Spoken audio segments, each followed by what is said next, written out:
हुळजंती येथे पुण्यश्लोक अहिल्यादेवी होळकर यांच्या पूर्णाकृती पुतळ्याचं अनावरण सोहळा। पुण्यश्लोक अहिल्यादेवी होळकर यांच्या त्रिशताब्दी जयंती वर्षानिमित्त मंगळवेढा तालुक्यातील हुळजंती येथे अहिल्यादेवींचा भव्य असा पूर्णाकृती पुतळा उभारण्यात आला आहे। आज या पुतळ्याच्या अनावरण सोहळ्यास मंत्री नितेश राणे, आमदार गोपीचंद पडळकर उपस्थित राहून अहिल्यादेवी होळकर यांच्या पुतळ्यास पुष्पहार अर्पण करून अभिवादन करण्यात आले। यावेळी अहिल्यादेवींच्या प्रतापी इतिहासावर उजाळा देत उपस्थित ग्रामस्थांना संबोधित केले। यावेळी सभापती लक्ष्मी मासाळ, हुळजंती गावचे सरपंच शिवानंद कुरमते यांच्यासह मोठ्या संख्येने ग्रामस्थ उपस्थित होते। मध्ये घेतलेली आहे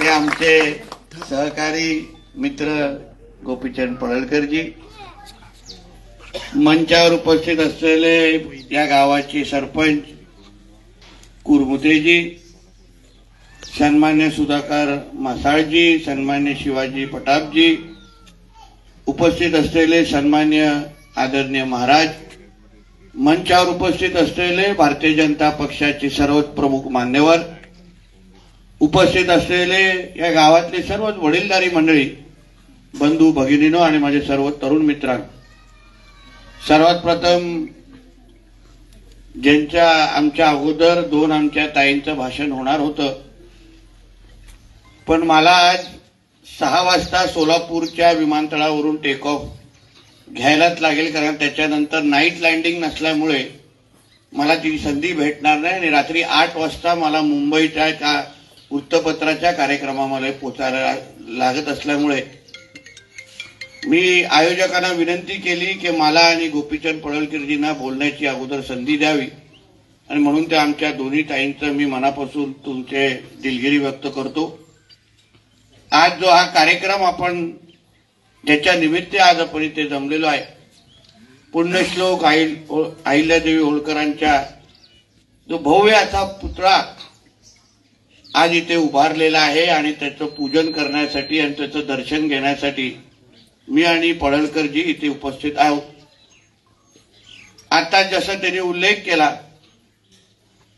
ज्या पद्धतीने 300व्या जयंतीच्या जन्मशताब्दी निमित्ताने राज्यभर नाही देशभर अहिल्यादेवी होळकरांचा ज्या पद्धतीने आम्ही सगळ्या जणांनी जय जयकार केला, आपण सगळ्या जणांनी केला आणि समाजामध्ये, देशभरामध्ये, देशाच्या कानोकोपऱ्यामध्ये अहिल्याबाई देवी होळकरांचं ते काम आणि कार्य हे प्रत्येक पिढीपर्यंत पोहोचवण्याचं काम जे या कार्यक्रमाच्या निमित्ताने झालं ते मला नाही वाटत आपण लवकर विसरू शकतो। वर्षानुवर्ष या जयंतीची आठवण ठेवून आपण सगळेजण प्रेरणा घेऊन या निमित्ताने पुढचा प्रवास करणार आहोत।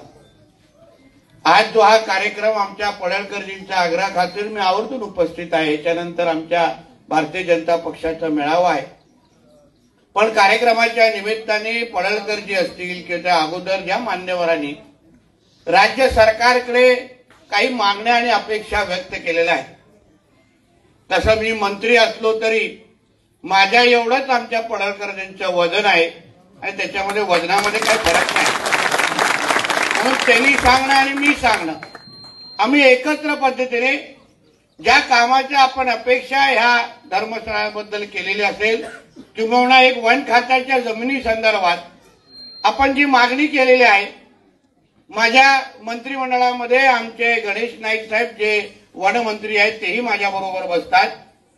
मी तुम्ही जो वनमंत्र्यांच्या अंतर्गत आलेल्या ज्या प्रश्नाचं एक निवेदन माझ्या हाती द्या, मी माझं पत्र त्याच्यावर लावेन आणि जी जमीन अगर वन खात्याच्या उपयोगी नसेल ती आपल्याला परत देण्याचं काम आमच्या सरकारच्या माध्यमातून कसं करता येईल यावर आपण निश्चित पद्धतीने मार्ग काढू। शेवटी आम्ही सगळेजण आज सरकारमध्ये आहोत, मंत्री म्हणून बसलेलो आहोत। तुमच्या सगळ्या जणांच्या आशीर्वादामुळे आज मंत्री म्हणून आज आम्ही सरकारमध्ये, आमदार म्हणून सरकारमध्ये काम करतोय। तुमच्या हक्काची माणसंच सरकारमध्ये असल्यामुळे तुम्ही किंतु परंतु काही चिंता करू नका, कसं चौकटीमध्ये बसवायचं, कसं नियमामध्ये बसवायचं आणि तुमच्या प्रत्येक प्रश्नाला न्याय कसा द्यायचा यासाठीच आम्ही सगळेजण इथे आलेलो आहे आणि म्हणून जे प्रश्न आपण मला समोर मांडले त्याला निश्चित पद्धतीने आम्ही न्याय देऊ हा विश्वास तुम्हाला सगळ्या जणांना आजच्या निमित्ताने देतो। आज धावपळीत असलो तरी परत एकदा मी आणि पडळकरजी निश्चित पद्धतीने आपल्या फुलजयंती गावामध्ये येऊ आणि आमच्या भाषणा अगोदर आमच्या दोन्ही ताईंचं भाषण पहिलं ऐकू आणि मग आमचे विचार मांडू एवढा विश्वास आणि शब्द तुम्हाला आजच्या निमित्ताने देतो. इथेच थांबतो. जय हिंद, जय महाराष्ट्र. धन्यवाद राणे साहेब, आपण या ठिकाणी व्यक्त झालात. खरं तर एक आशीर्वाद आणि विश्वासाचा Subscribe now and press the bell icon. Never miss an update.